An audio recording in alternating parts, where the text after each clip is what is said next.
System बना हुआ है बीमारी का नामकरण करना या डायग्नोसिस ढूंढना किसी भी बीमारी में, किसी भी लक्षणों के बीच में। ये डायग्नोसिस सिस्टम क्यों गलत है और क्या कारण है कि ये कई बार हम लोगों को भ्रमित करता है बीमारी के असली कारण को जानने में। आपने जानते होंगे कि रोज़ हम लोग सुनते रहते हैं बीमारियों के नाम, इतने सालों से सुनते आ रहे हैं और अभी फिर नई नई बीमारी आती रहती है और उसके नामकरण होते रहते हैं और वो इतने हैं कि किसी के लिए शायद पॉसिबल भी नहीं है उनके नाम याद रखना। इतनी डिपार्टमेंटलाइजेशन हो गया है ना। अब तो एक बीमारी की जो पहले थे कि एक जनरल फिजिशियन होता था और सर्जन होता था, अब धीरे धीरे करके उसको अलग अलग पार्ट में, हार्ट का एक अलग एक्सपर्ट होता है, लंग्स का अलग होता है, इंटेस्टाइन जो जीआईटी का अलग होता है, फिर घुटने के बारे में लोग एक एक्सपर्ट होने लगे कि अब वो केवल घुटने पे ही रिसर्च करते हैं, घुटने की बीमारी के बारे में। तो ऐसे बीमारियों की संख्या, बीमारियों के नामकरण भी बहुत ज़्यादा हो गए हैं और साथ में डिपार्टमेंट भी बहुत ज़्यादा हो गए हैं। सब लोग अपना माइक बंद कर दें ज़रा, जिनके भी माइक चालू हैं। तो और ये रोज़ नए नए हो रहा है क्योंकि नए नए वायरस, बैक्टीरिया और बहुत सारी चीज़ें सामने आ रही हैं और उसके साथ बीमारी के नाम भी हैं। तो इतनी सारी बीमारी के नाम हैं कि कई बार हम लोग कंफ्यूज हो जाते हैं कि है क्या इसको। तो ये क्यों गलत है, डायग्नोस्टिक सिस्टम क्यों गलत है और नेचुरोपैथी क्यों इस बात को मानती है कि डायग्नोस्टिक्स नहीं कराना चाहिए या डायग्नोसिस का कोई औचित्य नहीं है। हम लोगों के पास भी जब लोग बड़ी मोटी फाइल लेके आते हैं तो हम लोग उसको देखते हैं मोटे तौर पे समझने के लिए उसको कि ये मरीज की हालत क्या है, लेकिन जो हम लोग का तरीका है उनको बीमारी से निकालने का वो एक ही है। वो हमारे लिए कोई मायने नहीं रखती है। वो जो इतनी सारी रिपोर्ट वो दिखाते हैं ना कि ये ब्लड इतना हो गया, क्रेटिनाइन इतना हो गया, यहाँ पे कैंसर है, वहाँ पे ट्यूमर है, दस्त लग रहे हैं, उल्टी हो रही है, ये सब जितने प्रकार की समस्याएं हैं वो सिम्टम बताते हैं। वो सभी सिम्टम के बारे में हम लोग के पास इलाज एक ही होता है। तो हम लोग फिर समझने की कोशिश करते हैं आज प्राकृतिक नियम के अनुसार कि क्यों डायग्नोसिस की हमारे लिए या नेचुरोपैथी में कोई भूमिका नहीं है, बीमारी के नाम की कोई भूमिका नहीं है। इसका कारण है, तो पहली चीज़ हम ये समझें कि जीवन का नियम क्या होता है या हेल्थ क्या होती है, जीवन की उत्पत्ति, जीवन का विकास क्या होता है। इस नियम को यदि हम ठीक तरीके से मोटे तौर पे यदि समझ पाएंगे तो हम बीमारी को भी समझ जाएंगे कि जीवन पैदा कैसे होता है, जीवन धीरे धीरे विकास कैसे करता है और जीवन का अंत कैसे होता है। इसमें एक नियम काम करता है, शुरुआत से लेके अंतिम समय तक एक नियम काम करता है। उस नियम को यदि हम समझेंगे और उसको आत्मसात करेंगे तो हम बीमारी को समझ पाएंगे कि बीमारी क्या होती है। देखिए, एक हम लोग बहुत भाग्यशाली हैं, मनुष्य जाति या पृथ्वी में रहने वाले तमाम जीव, कि अभी तक हमारे अलावा पूरे विश्व ब्रह्मांड में जहाँ तक हम लोग झांक पाए हैं, झांकने की कैपेसिटी विज्ञान ने अपनी ताकत के द्वारा जो अर्जित की है, दूरबीन बनाई है, बड़ी बड़ी दूरबीन, हब्बल दूरबीन भी घूम रही है अंतरिक्ष में, अभी तक कहीं कोई जीव की कोई सूचना, कोई संकेत मिला नहीं पृथ्वी के अलावा। मतलब जहाँ तक हमारे ज्ञान का विस्तार हो पाया है, केवल एकमात्र हमारा ग्रह ऐसा अभी मिला है जो हम लोग जानते हैं जहाँ पे जीव की उत्पत्ति संभव हो पाई है।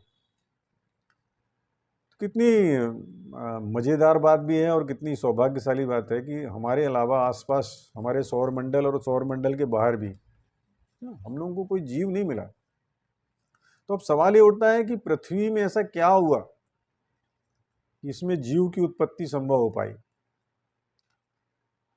तो इसमें कुछ मूलभूत चीज़ें हैं, वो आप समझ जाएंगे तो ये भी आप समझ जाएंगे कि क्यों ये एक विचित्र चाप का जो संयोग वो पृथ्वी में क्यों हुआ। ये बात तो है कि पृथ्वी की उत्पत्ति अरबों साल पहले हुई, करोड़ों नहीं, अरबों साल पहले।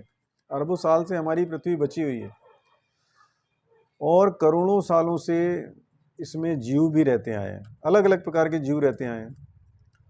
तो ये उत्पत्ति संभव इसलिए हुई कि जीव के उत्पत्ति के लायक एक संयोग था कि एक वातावरण तैयार हुआ, जिस वातावरण में यही जो विश्व ब्रह्मांड में जो फैले हुए जो पदार्थ हैं, उससे ही तो हमारी पृथ्वी बनी है। तो इसमें कुछ ऐसा वातावरण तैयार हुआ, अनुकूल वातावरण, कि जीवन की उत्पत्ति हो जाएगी। उसमें क्या क्या चीज और जुड़ी हुई है वातावरण में? एक है टेम्परेचर, बहुत महत्वपूर्ण है। पृथ्वी का टेम्परेचर, ऑक्सीजन, धूप और कुछ गैसें, मिनरल्स, पानी और जीव के लिए प्राकृतिक आहार, है ना? ये हुआ। तो इतनी सारी चीजें हमको जरूरत हैं, या पृथ्वी के लिए, जीव की उत्पत्ति के लिए जरूरत थी। और वो संयोग एक बनने के बाद जो है ना, छोटे छोटे छोटे छोटे जीव चालू हुए, फिर वो जीव बढ़ते बढ़ते बढ़ते बढ़ते बढ़ते परिस्थितियां बदलते बदलते चेंज होते होते, जिसको हम लोग बोलते हैं विकासवाद का सिद्धांत। Origin of species Charles Darwin की लिखी हुई किताब है। उसका सिद्धांत है कि जीव की उत्पत्ति कैसे हुई और जीव विकास कैसे करता है, जीव के अंदर परिवर्तन होते हैं, उसके क्या नियम है। एक छोटे से उदाहरण से आप समझेंगे कि जो तितली होती है ना, तितली आपने देखा होगा, तितली जब अंडे देती है तो किसके ऊपर देती है? किसी पत्ते के ऊपर देती है। तो तितली किसी पत्ते के ऊपर उसने अंडा दिया। अब उसमें से जो आपको एक कीड़ा जैसा निकलता हुआ दिखाई देता है तितली बनने के पहले, वो जो है कीड़ा जो है वो उस पत्ते को खाता है।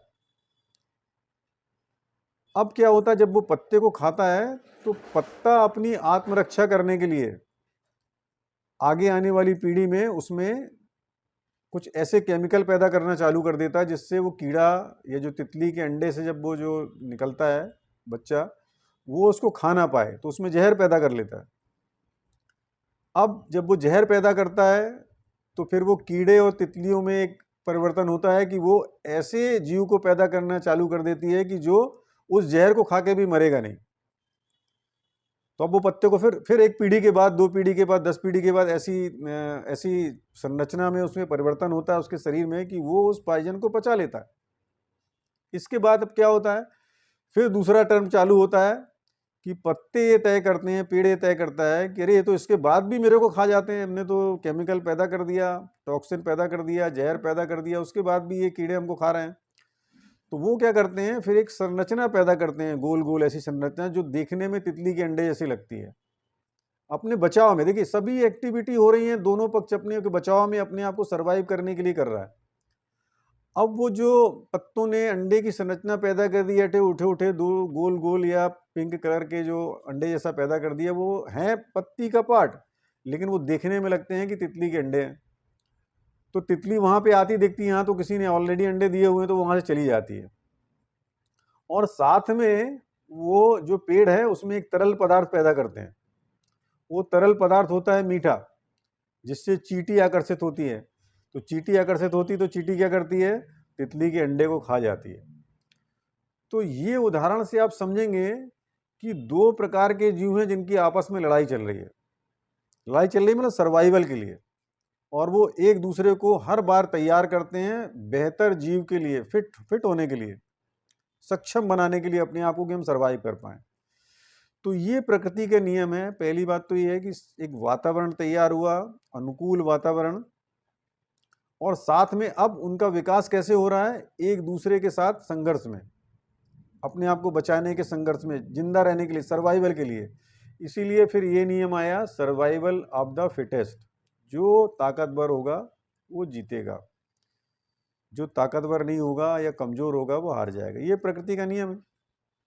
यही नियम मान के वो जो एक सर्किल बना हुआ था, जिसको बोलते हैं ना लाइफ साइकिल बना हुआ था, उस लाइफ साइकिल में सभी जीव आते हैं। एक जीव दूसरे को खाता, दूसरा उसको खाता, तीसरा उसको खाता, ये सर्किल पूरा बना हुआ है ऐसा, वो सर्किल मेंटेन होता था।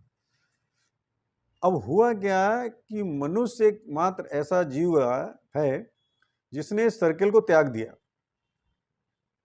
उसने ये जो प्रकृति के द्वारा प्रदत्त जो लाइफ साइकिल था उसको त्याग दिया। अब वो अपना वातावरण खुद बना रहा है, रहने के लिए घर बना रहा है, खाने के लिए खाना तैयार कर रहा है, जीवन यापन के लिए खाना तैयार कर रहा है, जीवन को सस्टेन करने के लिए वो जॉब कर रहा है, व्यापार कर रहा है, अलग अलग प्रकार की समाज में व्यवस्थाएं कायम की हुई है जो प्रकृति में कहीं नहीं है।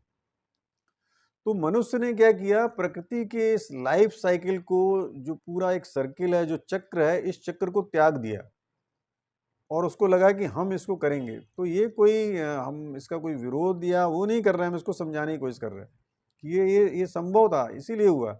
ये किसी ने जानबूझ के नहीं किया कि हमको इसको त्याग करना है, परिस्थितियां ऐसी आती गई और साथ में मनुष्य के पास जो बोलते हैं दिमाग आया, जो बाकी किसी जीव का नहीं है। बाकी सब जीव मनुष्य को छोड़ के वो प्रकृति के नियम के गुलाम हैं।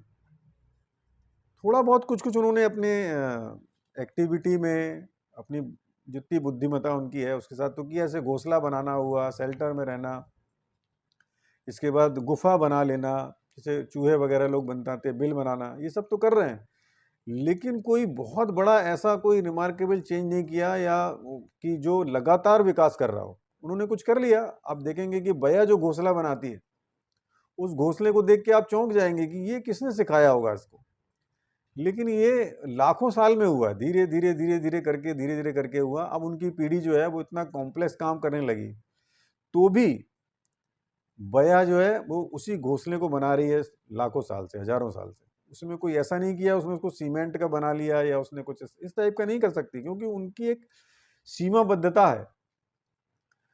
तो मनुष्य ने इस सीमाबद्धता को क्रॉस किया और वो एक ऐसी जगह पे जाके बैठ गया जहां अब वो अपना दिमाग लगा के लगातार और बहुत तेजी के साथ परिवर्तन कर रहा है, हर चीज में परिवर्तन कर रहा है। जीवन के जितने भी प्रकार के पहलू होते हैं, सब पहलू, उसके रहने के तरीके में, उसके मकान में, उसके पहनावे में, उसके खान पान में, उसके जो बाकी जो साइंटिफिक डेवलपमेंट में उतनी तेजी से तरक्की कर रहा है। आज देखेंगे, आज आप एक मॉडल आप मोबाइल का यूज़ करते हैं, एक साल के बाद दूसरा मॉडल, मतलब इतना तेजी से हम लोग परिवर्तन कर रहे हैं। एक्चुअली में प्रकृति के नियम में आता ही नहीं है। प्रकृति में जो नियम है, प्रकृति का जो नियम है, उसमें परिवर्तन बहुत स्लो होता है, बहुत स्लो। चाहे वो आपके खाने में परिवर्तन हो, चाहे वो उसके आधार पे आपकी बॉडी की संरचना में परिवर्तन हो, आपके डीएनए में, आपके क्रोमोसोम में, आपकी टिश्यू में, आपके ऑर्गेनिक सिस्टम में जो परिवर्तन होता है, ये बहुत ही स्लो होता है, लाखों साल लगते हैं इस परिवर्तन को होने में। लेकिन क्योंकि मनुष्य के पास दिमाग आ गया तो वो परिवर्तन बहुत तेजी से कर रहा है। तो दो चीजें हुई, देखिए, मनुष्य के पास, मनुष्य ने जो की, जो बाकी प्राकृतिक जीव नहीं करते हैं। पहली बात तो कि उन्होंने उस सर्किल को छोड़ा और अब वो एक ऐसी धारा में उन्होंने अपने आप को डाला कि वो लगातार अपनी लाइफ में, अपने जीवन के जो एग्जिस्टेंस है, जो उसका क्या बोलना चाहिए, उसका रहन सहन है, खान पान है, उसकी जो बाकी दिनचर्या है, उसमें बहुत तेजी से परिवर्तन कर रहे हैं। और वो तमाम परिवर्तन जो है वो प्राकृतिक नियम के आधार पे नहीं है। तो जब प्राकृतिक नियम के आधार पे नहीं है, मतलब जो मैंने पहले आपको नियम बताया कि अनुकूल वातावरण जीवन के लिए ज़रूरी है, हवा ज़रूरी है, पानी ज़रूरी है, धूप ज़रूरी है, प्राकृतिक आहार ज़रूरी है, पानी ज़रूरी है। ये जो मूलभूत नियम है जिससे हमारा जीवन पैदा होता है, विकास करता है और फिर एक जगह पे पहुंच के परिवर्तित हो जाता है, इस नियम को मनुष्य ने पूरे बदल डाले।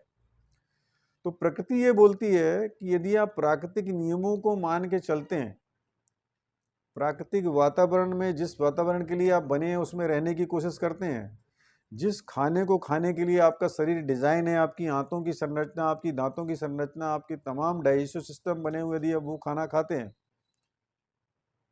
तो आप बीमार नहीं पड़ेंगे, क्योंकि प्रकृति के नियम को मान के चल रहे हैं। जैसे बाकी जीव बीमार नहीं पड़ते हैं जो जंगल में रहते हैं या प्राकृतिक वातावरण में जहाँ के वो बने हुए, जहाँ के लिए उनका शरीर तैयार हुआ है, उसकी संरचना तैयार हुई है, तो वो बीमार नहीं होते।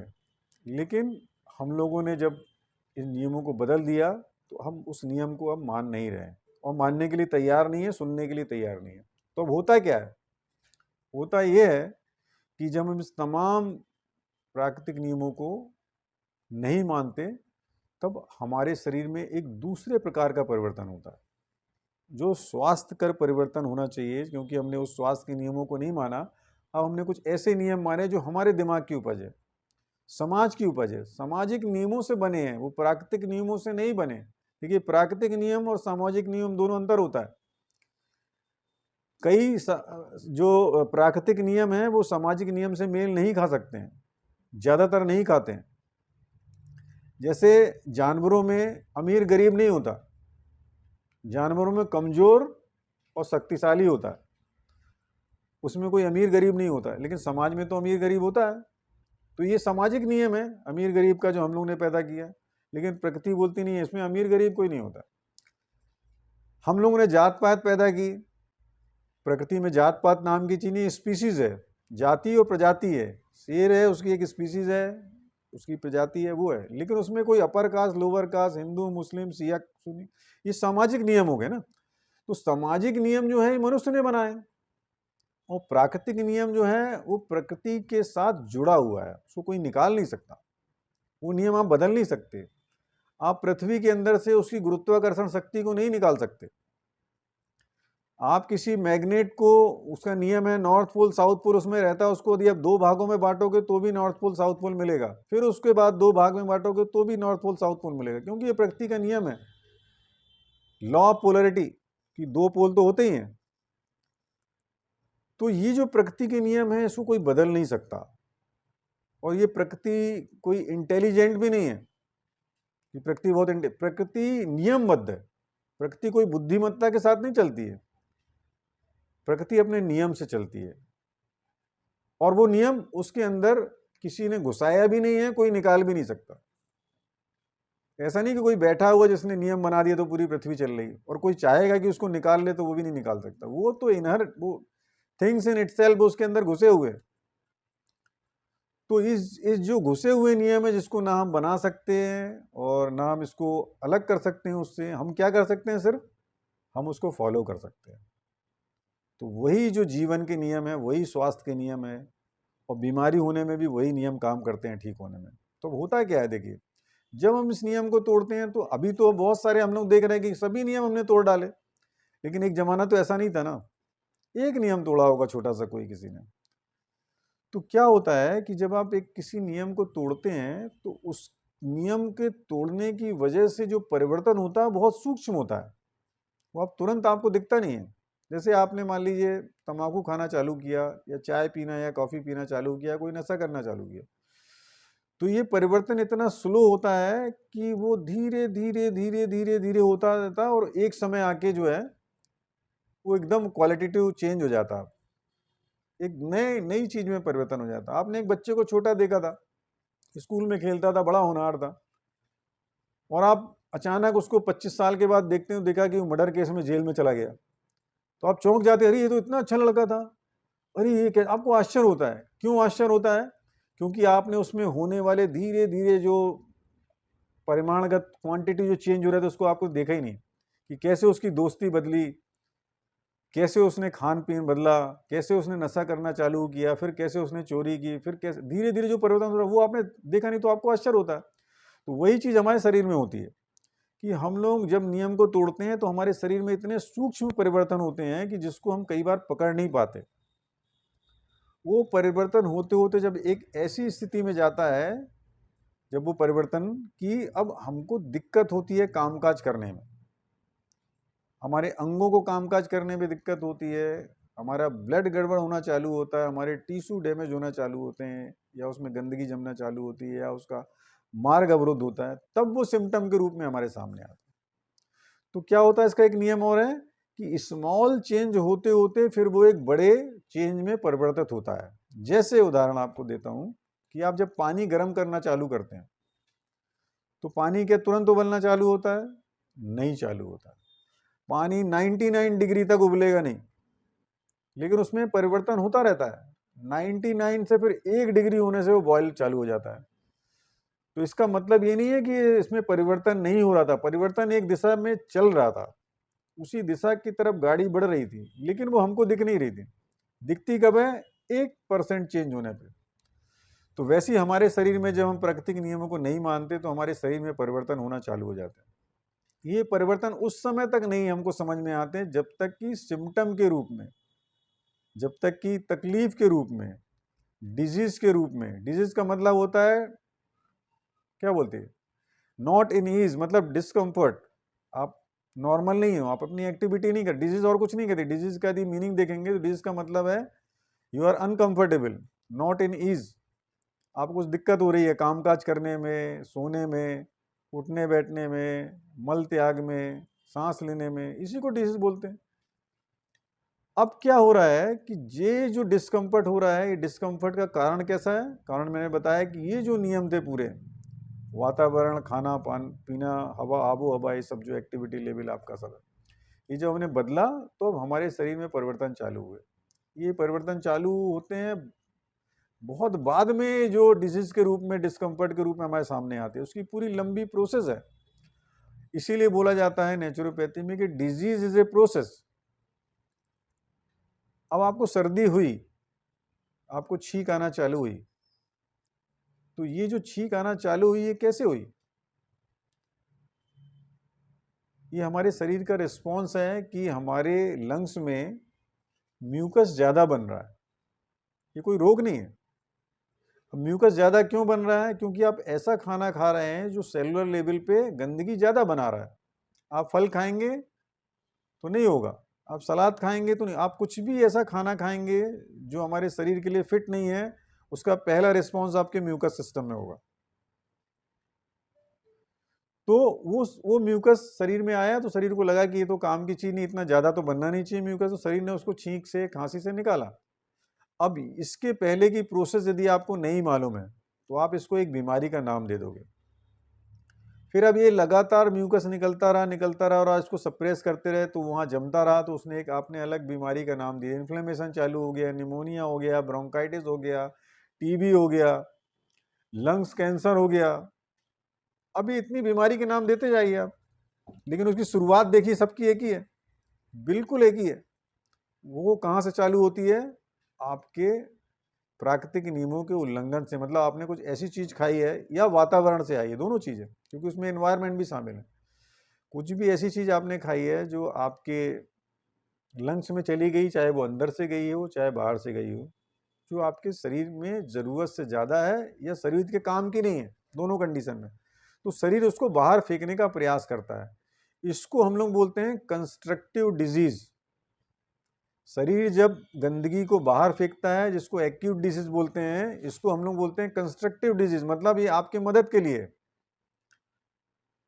सब हो, जो भी प्रकार की हो, चाहे वो आपको यूरिनल सिस्टम से हो, चाहे वो लंग्स से हो, चाहे स्किन से हो, सभी का कारण एक ही है। और वो ये जो बाहर फेंक रहा है शरीर, उसको हम लोग बोलते हैं डिजीज ऑफ कंस्ट्रक्शन। ये आपके शरीर की मदद के लिए है। अब ये कंस्ट्रक्शन डिस्ट्रक्शन में कब बदलता है? जब हम इसको सप्रेस करते हैं, जब हम दबाते हैं। हमको लूज मोशन हुआ, हमको उल्टी हुई, हमने बोला इसको बंद करो, ये क्या हो रहा है, हमने उसको सप्रेस कर दिया दवाई डाल के। हमारे शरीर में कहीं सूजन आई, कहीं तकलीफ हुई, इन्फ्लेमेशन हो रहा है। Inflammation is a healing process, हमको समझ में नहीं है, हमने बोला इसको दबाओ, पेन किलर ले लो। तो इससे हुआ क्या? इससे क्या हुआ? हीलिंग प्रोसेस रुक गई। कंस्ट्रक्टिव जो काम था शरीर का, जो सर्दी, खांसी, उल्टी, दस्त, बुखार, सूजन, इसके द्वारा जो डिस्चार्ज, इसके द्वारा जो आया था, उसको हमने बोला कि हम तो इसको बीमारी मानते हैं।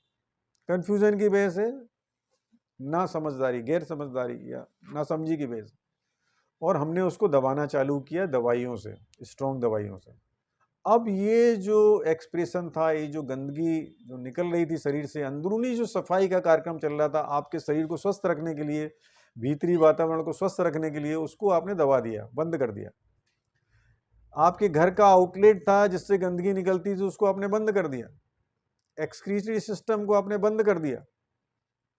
आपने जो पेन सिग्नलिंग का सिस्टम था उसको बंद कर दिया। अब शरीर क्या करेगा?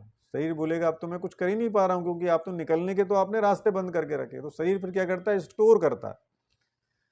और जब शरीर स्टोर करना चालू होता है तो यही जो कंस्ट्रक्टिव डिसीज है वो डिस्ट्रक्टिव डिसीज में बदल जाती है, जो अब पहले से ज्यादा डिफिकल्ट हो जाती है।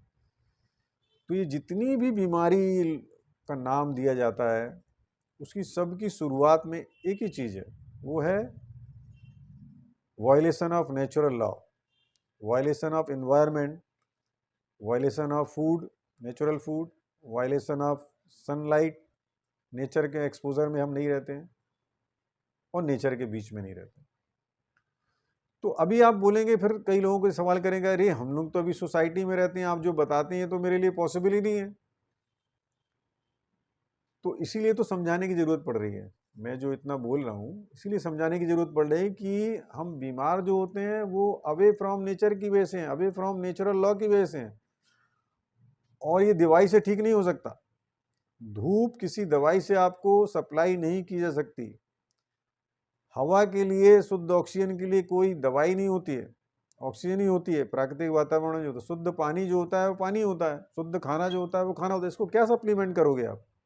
और जब इनके ना अपनाने की वजह से या इसके नियम को ना मानने की वजह से आप बीमार हो रहे हो, तो उसको दवाई से कैसे ठीक कर सकते हो? और इतनी सारी जो बीमारियों के आप नाम दे रहे हो, उसका सबका मूल कारण तो एक ही है। तो ये जो बीमारी का जो नामकरण है, डायग्नोसिस सिस्टम है, तो फिर आप सवाल करेंगे कि तो फिर इतनी सारी जो बीमारी, जैसे मान लीजिए मैं एक नाम देता हूँ, अपेंडिसाइटिस, कोलाइटिस, आर्थराइटिस, जिसमें भी TIS लगता है, ये का मतलब होता है इन्फ्लेमेशन, और inflammation is a healing process. आप जो लोग इसकी दवाई खाते हैं उन लोग भी यदि किसी लिटरेचर में देखेंगे तो कहीं नहीं लिखेगा कि इन्फ्लेमेशन ये कोई बीमारी है, लेकिन आप देखिए कितनी बीमारी हैं जिनके आगे TIS लगा हुआ है। जहां भी इन्फ्लेमेशन, सूजन होगी वो बीमारी है, और उसकी दवाइयां लोग कराते रहते हैं, जबकि वो हीलिंग प्रोसेस है। बुखार इज ए हीलिंग प्रोसेस, उसकी भी लोग दवाई कराते हैं। सर्दी हीलिंग प्रोसेस, उल्टी टॉक्सिन निकालने की हीलिंग प्रोसेस, बॉडी को रिमूव करना टॉक्सिन से, लूज मोशन हीलिंग प्रोसेस, सभी कुछ हीलिंग प्रोसेस है जो होता है, जिसको हम लोग कंस्ट्रक्टिव डिजीज बोलते हैं। अब बीमारी इसके बाद चालू होती है, जो डिस्ट्रक्टिव बीमारी चालू होती है। तो इसीलिए जितनी भी बीमारी है उनके जो नामकरण है ना, जैसे मान लो किसी को ट्यूमर हो गया तो उसको बोलते हैं ये बिनाइन ट्यूमर है, ये कैंसरस ट्यूमर है। ये बकवास है। सभी ट्यूमर इज एबनॉर्मल है। उसको आप कैंसर का नाम इसलिए देते हैं कि उसकी स्टेज अलग हो गई है। आपके शरीर में यदि ओवर ग्रोथ की टेंडेंसी है, कहीं मसे हो रहे हैं, कहीं ट्यूमर हो रहा है, तो इसका मतलब है कि यदि ये एक समय आया और आपने इसमें अपने आहार और चर्या में परिवर्तन नहीं किया और आपने इसको ठीक नहीं किया, तो ये कभी भी कैंसर में कन्वर्ट हो जाएगा। अब आप इंतजार क्यों कर रहे हैं कि ये कैंसर में कन्वर्ट होगा तब इसको कैंसर मान के इलाज करेंगे? नहीं, कोई भी एक्स्ट्रा ग्रोथ आपकी बॉडी में, कोई भी, चाहे मसा हो, चाहे ट्यूमर हो, गठान हो, कुछ भी हो, जो शरीर के नॉर्मल संरचना से अलग है वो सब एबनॉर्मल है। आपको उसको उसी स्टेज में ट्रीट करना चाहिए, कभी वो कैंसर नहीं होगी। लेकिन आपको किसी ने बता दी कि नहीं इसको चेक कराओ, जब तक कैंसर नहीं होता तो कैंसर का ट्रीटमेंट नहीं चालू होगा, और आप उसको कैंसर बनाते हैं ट्रीटमेंट से और डायग्नोस्टिक सिस्टम से। हम लोगों ने जब कोविड टाइम में लोगों का इलाज किया, तब तो वो डायग्नोस्टिक सिस्टम लेके आते थे ना कि ये कोविड पॉजिटिव है, हम लोग उसको ले आके फाड़ के फेंक देते थे, किनारे लग देते थे कि तुम कहाँ लगे हुए हैं ये तो शरीर आपकी मदद कर रहा है। हंसी आती थी हम लोगों को कि कैसे जो बीमारी नहीं है उससे भी कैसे लोग मर गए। बड़े दुख की बात है कि एक ऐसे भ्रम की वजह से इतने सारे लोग मर गए, और ये कोई बुद्धिजीवी लोग मानने के लिए तैयार नहीं है। आप बताइए किसी नेचुरोपैथ के अंदर, नेचुरोपैथिक ट्रीटमेंट के अंदर, जो बहुत कॉमन, बहुत, मैं स्टैंडर्ड के डॉक्टर की बात ही नहीं कर रहा हूँ, एकदम कॉमन जो नेचुरोपैथी के बारे में ज्ञान रखता है, बहुत ज़्यादा ज्ञान भी रखता है, उसके हाथ में एक मरीज नहीं मरा होगा कोविड का, मैं चैलेंज करता हूँ, मर ही नहीं सकता। हाँ, उसकी बात अलग है कि जो इतना ज़्यादा डर गया, कई लोग तो भय से मर गए, डर के मारे वो हार्ट अटैक से ही मर जाएगा। बीमारी से तो, सर्दी खांसी से तो लोग मर नहीं सकते इतनी जल्दी, सालों लगते हैं। सर्दी चालू होगी तो उसको मरने में सालों लगते हैं, कब अस्थमा होगा, कब ब्रोंकाइटिस होगा, कब निमोनिया होगा, मरेगा सालों। एक दो दिन में तो कभी मर ही नहीं सकता। उसमें करना क्या था? सिंपल था कि वो बीमारी का नाम आपको जानना ही नहीं था, आपको जाके टेस्ट कराने की जरूरत नहीं, बेवकूफ थे वो लोग टेस्ट कराते थे, उनको देखना था सर्दी है, 2-3 दिन उपवास कर लेते थे, नींबू का पानी और नेचुरल डाइट खा लेते, एक आध बार एनीमा ले लेते, ठीक हो जाते, इतना सरल था। लेकिन क्या मारामारी मची थी, ऑक्सीजन सिलेंडर खत्म हो गया और किसी को मालूम ही नहीं था ये बीमारी क्या है, और जो चाहे वो इंजेक्शन लगाए जा रहे थे वहाँ, किसी को मालूम नहीं था। क्या माहौल बना था, पागल हो गए थे लोग, क्योंकि एक भय का वातावरण तैयार किया। तो कभी डरना नहीं है, कभी डायग्नोस्टिक सिस्टम के ऊपर करा लीजिए, आप टेस्ट करा लीजिए समझने के लिए। कई बार दिमाग में रहता है लोगों के कि नहीं हमको तो बीमारी का नाम मालूम होना चाहिए। नाम मालूम करके हमारे इस ट्रीटमेंट में उसका कोई कोई यूज़ नहीं है। हमको रिटर्न टू नेचर लाना है, खाना उसका ठीक करना है, उसकी आबो हवा ठीक करना है, उसको ऑक्सीजन लेवल उसका ऐसे वातावरण रखना है उसको ऑक्सीजन मिले, धूप मिले, शरीर की एक्टिविटी हो उसकी, वो ठीक होना चालू हो जाएगा। रिटर्न टू नेचर में ठीक होना चालू हो जाएगा। उसके शरीर में कंस्ट्रक्टिव जो लॉ है, कंस्ट्रक्टिव जो प्रिंसिपल हैं वो काम करने लगेंगे, प्राकृतिक नियम काम करने लगेगा, ठीक हो जाएगा। तो ठीक है, आप शहर में रहते हैं, आप सब कुछ कर रहे हैं, लेकिन जब आप फंसे हैं, बीमार हुए हैं, तो अब आप इसको अवॉइड नहीं कर सकते हैं। आपके पास दो ही रास्ते हैं, या तो ट्रीटमेंट वाले रास्ते में जाइए, अंग भंग कटवाइए, दवाई खा के और अपने शरीर को बीमार करिए, या दूसरा रास्ता आपके पास बचा हुआ है कि फिर प्रकृति की ओर लौटिए, प्राकृतिक नियमों को समझिए, उसको आत्मसात करिए और कॉन्फिडेंस रखिए। प्राकृतिक नियम आपको कभी धोखा नहीं, ये बदलने वाले नियम नहीं है। ये वैसे नियम नहीं है कि जैसे कि एक समय बुखार का इलाज, जब बुखार ज्यादा बढ़ जाता था तो ब्लड निकाल के करते थे। आज उसको मानते हैं कि ये तो एकदम बेवकूफ लोग का काम था एक जमाने में। तो ये नियम नहीं बदलते। हमारा जो सिस्टम है इसके नियम आज भी वही हैं, कल भी वही रहने वाले हैं। ये कोई थ्योरी नहीं है। थ्योरियां बदल सकती हैं, नियम नहीं बदलते हैं। नियम तो नेचर के फिक्स हैं, नियम वही है, वही रहेंगे, आगे भी पहले भी थे। तो इसलिए इसमें बहुत ज़्यादा घबराने की और दिमाग लगाने की ज़रूरत नहीं है। जो ज़रूरत है वो विश्वास करने की प्रकृति के ऊपर, प्रकृति की ताकत के ऊपर, प्रकृति के भीतर निहित शक्ति के ऊपर।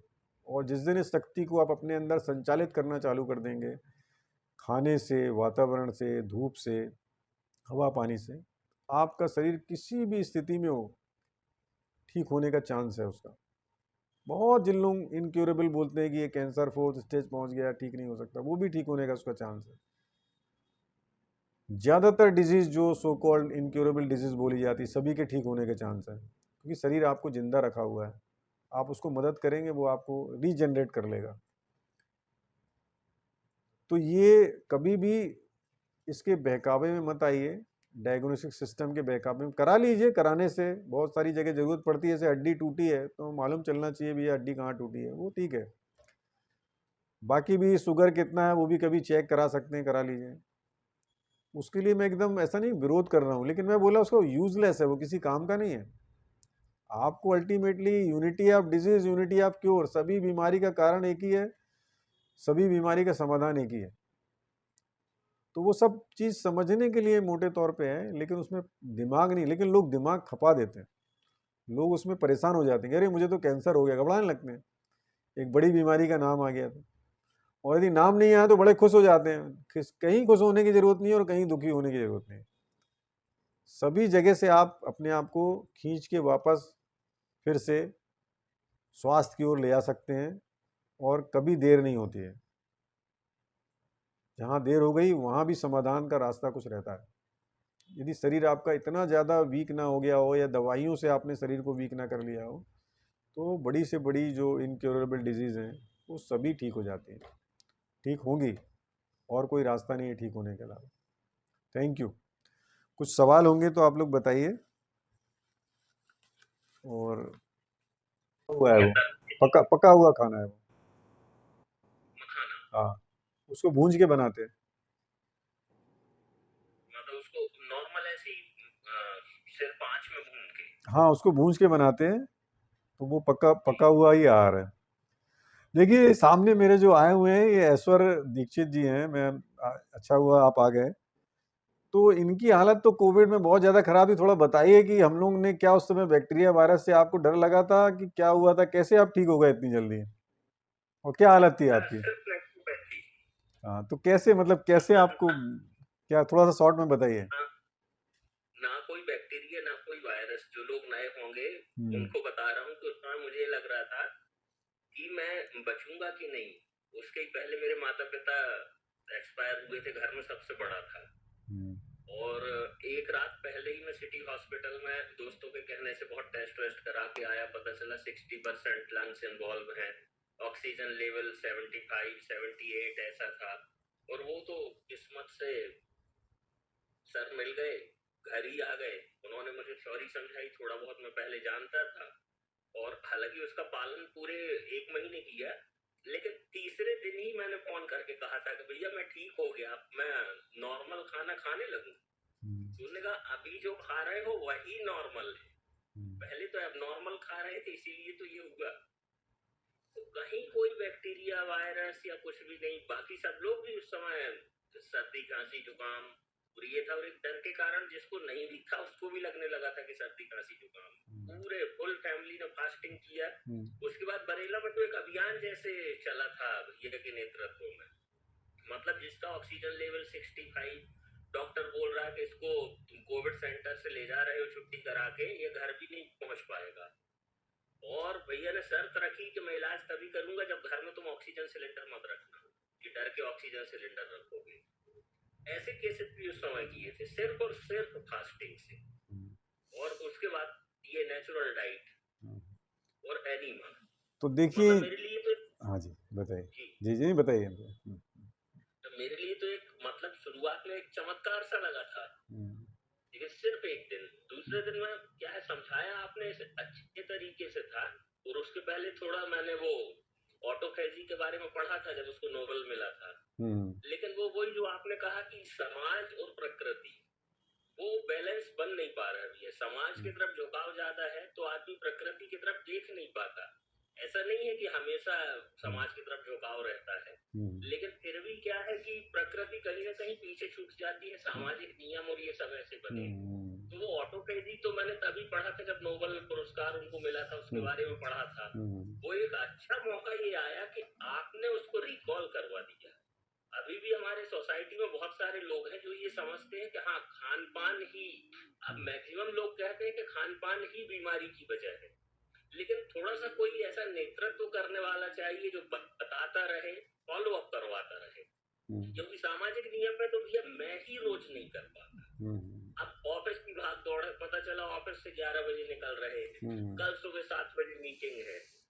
उसके बाद पारिवारिक संरचना ऐसी होती है कि होता तो ये थोड़ा कठिन है, लेकिन यदि कोई फॉलो अप कराने वाला किसी का नेतृत्व मिल जाए तो ये बहुत इजी है फिर। और जो घर के लोग कहते हैं ना खाना खाओ, उनके लिए तो और ज्यादा इजी है, क्योंकि फिर उन्हें अपने लिए काम नहीं करना, आप अपने खुद फल और सब्जी काटो और खा लो। जी जी। तो देखिए इनकी बात से थैंक यू सर। दो बातें इनके वक्तव्य से मैं समझ पाया हूँ, आपको बता रहा हूँ शॉर्ट में। कि पहली बात तो है कि हम लोगों ने इनके ट्रीटमेंट में डायग्नोस्टिक सिस्टम को फेंक दिया कि कोविड कोई बीमारी है, जबकि पूरे दुनिया के बड़े बड़े लोग सब इसमें लगे थे। हमने उसको फेंक दिया। हमने क्या किया, जो और किसी तीसरी बीमारी के मरीज के साथ करते तो भी वही करते। तो वो जो बोले ना unity of disease and unity of cure, वही लॉ है कि इनको भी हमको वही कराना है जो कैंसर के मरीज को या दूसरे मरीज को करा रहा है जो एक्यूट केस में फंसा हुआ है। तो इसमें ठीक हो गए। दूसरी बात यह है कि ये जो सिस्टम अपन लोग बताते हैं, इसको समाज में लागू करने के लिए जो दिक्कतें आती हैं, ये दिक्कतें तो आएंगी ही, ये स्वाभाविक है। इसको हम लोग ये नहीं बोल सकते कि ये जो हमारे सामने जो लोग दिक्कत पैदा कर रहे हैं वो कोई हमारे दुश्मन है। नहीं, ऐसा नहीं है। वो हमारे दुश्मन नहीं है, वो हमारा भला ही चाहते हैं। लेकिन समाज में इतने सालों से जो परंपरा होती है, इस परंपरा को तोड़ना और आदत को बदलना ये बहुत आसान काम नहीं है। क्योंकि हम सभी लोग अपना जीवन आदत से चलाते हैं, कंफर्ट जोन में चलाते हैं, और उसको उससे अभ्यस्त हो जाते हैं। तो उसको कोई भी परिवर्तन जो इतना आसान नहीं होता। जब आप कोई नई आदत डालते हैं, जैसे आप उठते नहीं हैं सुबह, अब जब सुबह नई उठने की कोशिश करेंगे तो आपको दिक्कत होगी। जब आपने खाना बदलने की कोशिश करेंगे तो दिक्कत होगी। जब आप कोई भी नई चीज़ सीखने की कोशिश करेंगे तो दिक्कत होगी। तो ये हमारा शरीर जो है ना, परिवर्तन को रेजिस्ट करता है, रोकता है। तो उसमें जब आप स्ट्रॉन्ग डिसीजन लेते हैं तो लाइफ आपकी इजी हो जाती है, और जब आप इजी डिसीजन लेते हैं तो लाइफ आपकी डिफिकल्ट हो जाती है। जस्ट उल्टा संबंध है। Strong decision makes your life easy, an easy decision, comfortable decision makes your life difficult. तो ये हमको तय करना है कि हम किस परिस्थिति में फंसे हुए हैं और आगे आने वाली जो बीमारी है या जो तकलीफ है उससे मुझे कितनी तकलीफ होगी, क्या क्या दिक्कतें आएंगी, है ना। शरीर में लोग ट्रांसप्लांट करा रहे हैं, लीवर ट्रांसप्लांट, इसके बाद बाईपास करवा रहे हैं, इसके बाद स्टंट डलवा रहे हैं, उसके बाद भी क्या हो रहा है, कुछ नहीं हो रहा। नी ट्रांसप्लांट करा दे रहे हैं, वो क्या रहा है उससे, क्योंकि उनने अपनी आदतों में कटौती नहीं करी, आज उनको अपने अंग काटने पड़ रहे हैं। तो ये हमको समझना है कि जितना संभावना है उतना तो मैं कर पाऊं, है ना। और धीरे धीरे जब आपके आसपास के लोगों के अंदर भी आप ये सब चीज़ को सिखा पाओगे उनको, तो आपके लिए बहुत सुविधा हो जाएगी। तो परिवर्तन घर से ही चालू होना चाहिए, आस पड़ोस से, मित्रों से चालू होना चाहिए, फिर वो धीरे धीरे करके जब फैलेगा तो आपको मदद मिलेगी। और ये तो देखिए, हमारे जीभ को भर मतलब होता है खाने से, पेट को कोई मतलब नहीं, पेट को न्यूट्रिशन चाहिए। तो जब हम न्यूट्रिशन की तरफ ध्यान देना चालू करेंगे और टेस्ट से, और उसी को हम अपना टेस्ट बना लेंगे, और टेस्ट वैसे बनता भी है, प्रैक्टिस से ही बनता है। पहले मैं चाय पीता था, मुझे बहुत मजा आता था, आज मैं चाय को पीता हूँ, मान लो कभी पिया धोखे में कहीं किसी गांव में आदिवासी किसी ने मजबूरी में पिला दिया तो पीता नहीं हूँ, लेकिन मान लो उसका मान रखने पी लिया तो मुझे लगता है कि अरे बाप रे क्या पी लिया हूँ मैंने, लेकिन उस चाय को मैं 10-10 चाय पीता था दिन भर में। तो एक्चुअली में प्रैक्टिस से आता है ये सब चीज़, है ना। ठीक है, थैंक यू अश्वर। और किसी का कोई सवाल है? नहीं तो आज का ये सेशन यदि समाप्त करें, क्योंकि समय भी काफ़ी हो गया है, और कल फिर हम लोग मिलते हैं। हाँ, थैंक यू भैया, thank thank you, you. Thank you, thank you.